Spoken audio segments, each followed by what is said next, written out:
మంచిగా గుమగుమలాడుతోంది గుత్తి వంకాయ కర్రీ. కట్టెల పొయ్యి మీద మంటి పాత్రలో చేశాను. అద్భుతం అంటే అద్భుతంగా ఉంది, చాలా అద్భుతంగా ఉంది. మంటి చెట్లో కట్టెల పొయ్యి మీద చేసిన గుత్తి వంకాయ కర్రీ చూడండి ఎంత బాగుందో.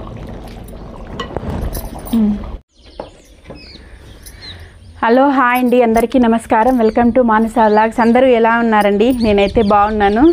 ఈరోజైతే గుత్తి వంకాయ కర్రీ చేయబోతున్నానండి. పక్కా మన పల్లెటూరు స్టైల్లో గుత్తి వంకాయ కర్రీ చేస్తున్నాను. అన్నంకైతే పెట్టాను మంటి చెట్లో కట్టెల పొయ్యి మీద. ఇప్పుడైతే అన్నం ఉడికేలోపు మనం వంకాయలను అయితే ప్రిపేర్ చేసుకుందాం, మసాలా అన్నీను. మొదటగా వంకాయలను అయితే ఇలా లోపల ఏమన్నా సూక్ష్మజీవులు పరాన్నజీవులు పారాడుతూ ఉన్నాయేమో చూసుకోవాలి. మనం ఎంత కష్టపడి చేసినా చిన్నగా ఒకటి ఏదైనా కనిపించిందంటే మళ్ళీ కర్రీ అంతా వేస్ట్ అయిపోతుంది. ఇలాగైతే కట్ చేసి నీళ్ళల్లో వేసుకుందామండి. ఉప్పు నీళ్ళలో ఎందుకు వేసుకుంటామంటే మీకు అందరికీ తెలుసు, కలర్ షేడ్ కాకుండా. మా ఊర్లో ఏమంటారంటే సిలుం పోయేదానికి, వంకాయలో ఉండే సిలుం ఇట్లా కోస్తాం కదా, అది పోయేదానికి అనేసి అయితే అంటారు. అందుకన్నమాట. ఇప్పుడైతే ఇవి కట్ చేసుకుందాం.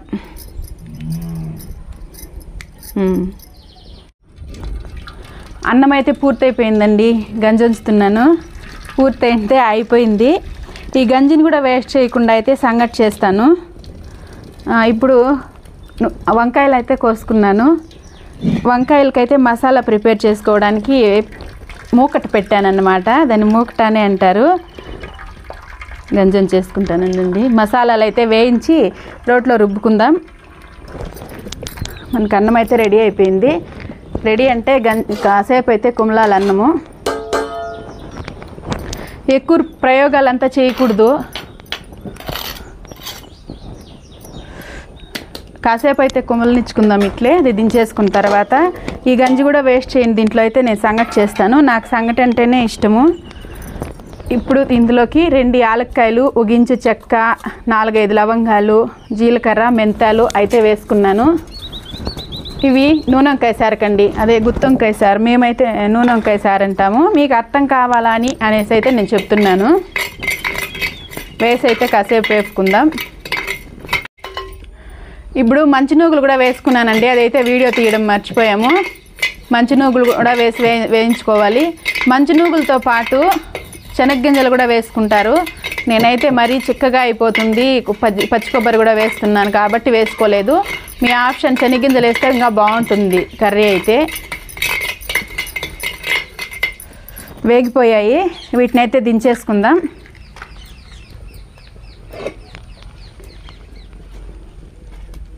అయితే కాసేపు కుమలనిచ్చుకుందాము.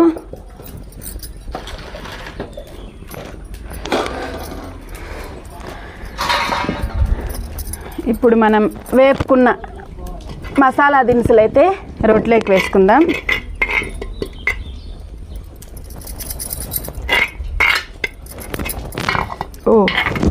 పగిలిపోతుంది. ఓకే, 1 ఇంచు అల్లం తెల్లగడ్డలు అయితే వేసుకుందామండి. దాంతోపాటు పచ్చి కొబ్బరి కూడా. నేను కొబ్బరి ఏ కర్రీలోకి వేసినా సరే పైన పొట్టు అయితే తీసేస్తాను. అదే తొక్కుగా ఉంటుంది. దాన్ని తీసేసేస్తే బాగుంటాయి అన్నమాట. అంటే తొక్కుగా లేకుండా బాగుంటుంది. వేసి కాసిన్ని ఆనియన్స్ కూడా వేసి రుబ్బుకుందాం.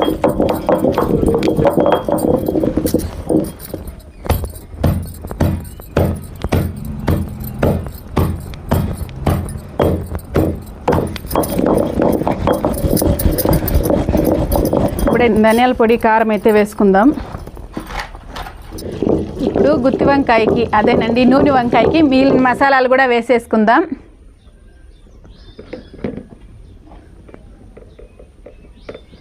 పసుపు 1/2 టేబుల్ స్పూన్, కారం 1.5 టేబుల్ స్పూన్. మేము కారం కొంచెం ఎక్కువే తింటామండి. ధనియాల పొడి 2 టేబుల్ స్పూన్. ఉప్పు కూడా ఇందులోకి వేసేసుకుందాం, ఎందుకంటే కాయలకు పట్టిస్తాం కాబట్టి. ఉప్పు కూడా సరిపడా వేసుకున్నాను. సరిపోతుంది నేను చేసే కర్రీకి నేను వేసుకున్న మసాలాలకి అనమాట. ఇదంతా రుబ్బుకునే లోపు మనం సంగటి అయితే చేసుకుందాం. గంజి ఉంచుకుందాం కదండి. అన్నం అయితే అయిపోయింది, గంజి అయితే పెట్టుకున్నాను. ఈ గంజిలోకే పిండి అయితే వేసేసుకుందాం. మనం కారం అంతా అయ్యే కొందరికి సంగటి కూడా అయిపోతుంది. కారం అయితే రుబ్బుకునేస్తాను. కారం అయితే రుబ్బేసుకున్నానండి. రోట్లో రుబ్బితే చాలా బాగుంటుంది. మనం మామూలుగా రోటి పచ్చడైనా లేదా ఏదైనా కర్రీస్కి మసాలా కర్రీస్కి రుబ్బుకున్నా చాలా బాగుంటుంది. కారం అయితే మెదిగిపోయింది, సంగటి అయితే ఉడుకుతోంది. ఉత్తపిండి సంగటి అన్నమాట. బియ్యం వేయకుండా గంజితో చేస్తాను నేనే కాదు చాలా మంది చేస్తారు. గంజిని వేస్ట్ చేయకుండా పిండి చేసేస్తే సంగటి అయిపోతుంది. అంతా వంకాయకి పట్టి పెట్టుకుందాం పక్కకి.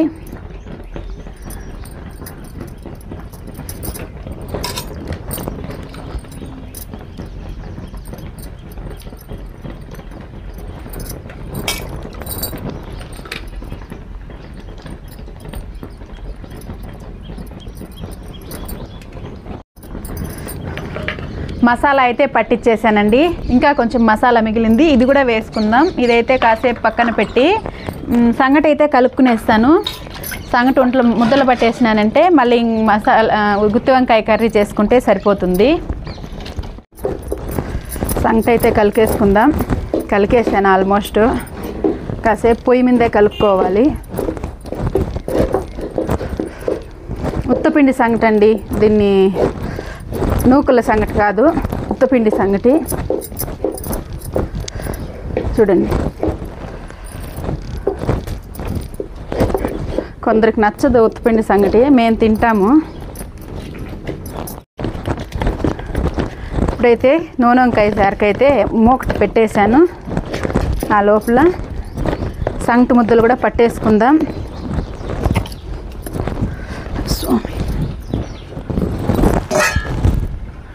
మూకటి వేడైతే ఉంది. మూకటి చెట్టి, వాటికి మంటి చెట్లలో కూడా పేర్లు అయితే ఉన్నాయి. కరెక్ట్గా నాకైతే తెలీదు ఏమేం పేరని. పెద్దవాళ్ళకి తెలుసు అన్నమాట దీన్ని ఏమంటారు దాన్ని ఏమంటారు అని. ముద్దలైతే పట్టేసుకుందాం.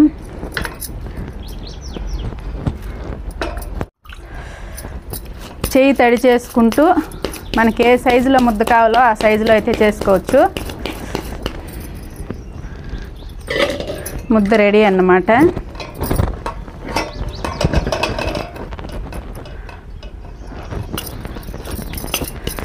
దీంట్లోకి ఆనియన్స్, పచ్చిమిర్చి అన్నీ అంటే రాగి రొట్టికి ప్రిపేర్ చేసేసుకొని రొట్టి కూడా చేసుకోవచ్చండి ఉత్తపిండి సంగటితోనే. చాలా బాగుంటుంది. ఇప్పుడే కలిపేయాలి, ముద్ద పట్టేసినాక కాదు. ఇట్లా కలుపుతున్నప్పుడే అన్నీ దాంట్లోకి వేసుకొని చల్లారిన తర్వాత అయితే ఒత్తుకొని అది పడిపోయాయి. ముచ్చటగా 3 ముద్దలు అయితే అయిండాయి.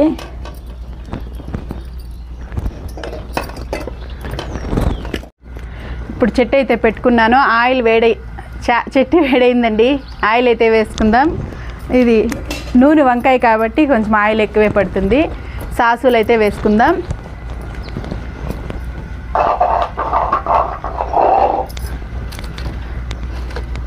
ఆనియన్స్ అయితే వేసుకుందామండి. 1 కప్పు ఎర్రగడ్డలు అన్నమాట.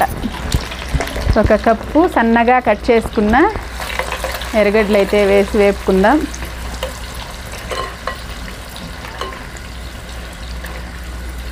పచ్చిమిర్చి, కరివేపాకు కూడా వేసుకోవచ్చు. కరివేపాకు వేసుకోవచ్చు నేను చెప్పే పని లేదు, మీకు తెలుసు. లేదు నా దగ్గర, అందుకే వేసుకోలేదు.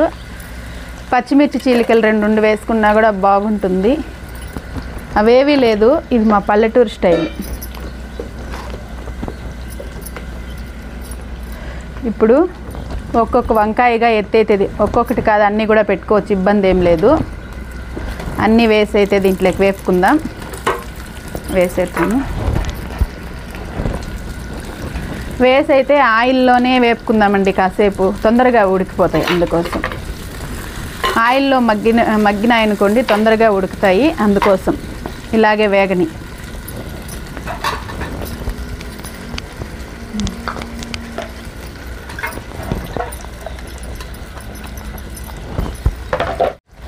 టమోటా కారంలకు కూడా వేసాను కొంచెం, వీటిలోకి కూడా కాసిన అయితే వేసి మగ్గించుకుందాము.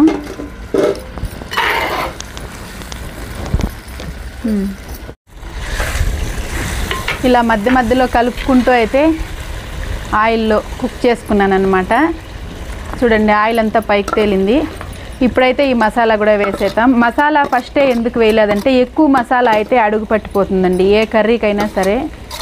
తక్కువ మసాలాలో బాగా వేపుకొని తర్వాత సెకండ్ కోటింగ్ థర్డ్ కోటింగ్ కూడా ఇచ్చుకోవచ్చు.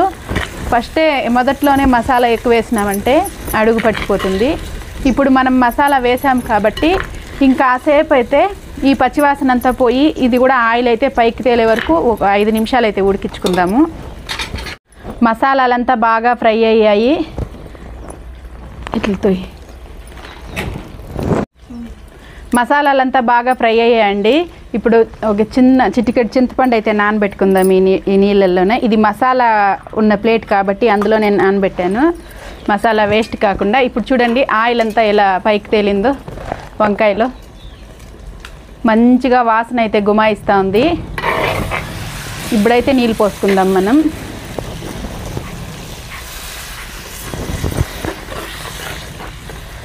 బాగా కలుపుకొని మూత పెట్టి ఓ 10 నిమిషాలు ఉడికించుకుంటే నూనె వంకాయ చారు అయితే రెడీ అయిపోతుంది.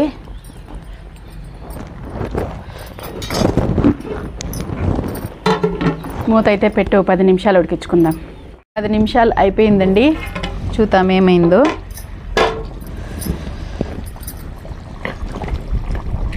కర్రీ అయితే దగ్గర పడింది. వంకాయ కూడా ఉడికిపోయినట్టే ఉంది, చూద్దాం ఉడికిందా లేదా అని. ఉడికింది, ఇంకాసేపు అయితే ఉడకాలి.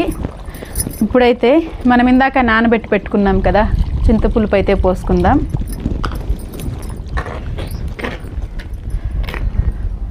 పోసుకొని ఇంకొక 5 నిమిషాలు అయితే ఉడికించి దించేసుకుంటే గుత్తి వంకాయ కర్రీ అయితే రెడీ అయిపోతుందండి. ఉడకని ఇలాగే ఒక 5 నిమిషాలు.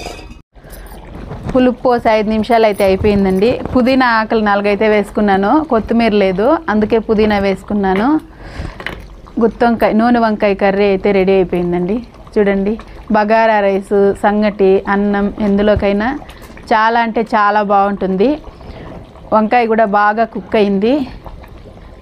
అది కట్టెల పొయ్యి మీద చేస్తే ఇంకా బాగుంటుంది, చాలా టేస్టీగా ఉంటుంది. వీడియో నచ్చితే లైక్ చేసి షేర్ చేసి సబ్స్క్రైబ్ చేసుకోవడం మాత్రం మర్చిపోకండి. అలాగే వీడియో పైన మీ అభిప్రాయాన్ని కామెంట్ రూపంలో తెలపండి.